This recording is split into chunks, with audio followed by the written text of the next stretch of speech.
హైదరాబాద్ బాగ్లింగంపల్లి సుందరయ్య విజ్ఞాన కేంద్రంలో secular forum ఆధ్వర్యంలో నిర్వహించిన ప్రజాస్వామిక లౌకిక రాజ్యాంగ విలువల పరిరక్షణ కోసం సమూహ గానం 12 గంటల కవి సమ్మేళనంలో నిర్మల్ కవులు తమ కవితలు వినిపించారు.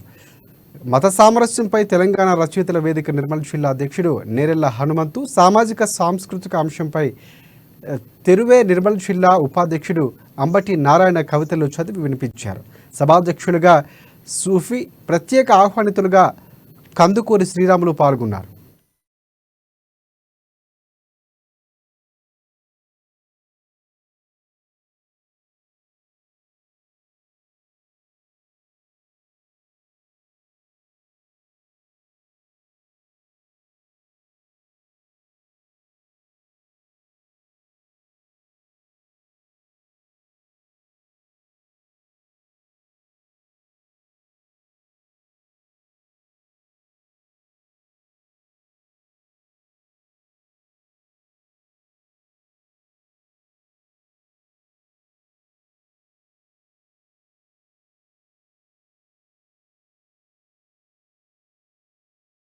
చేశారు.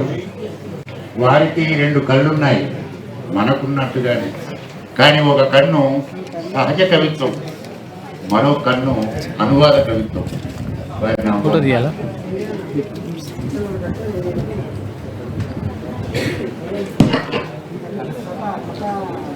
సభకు నమస్కారం.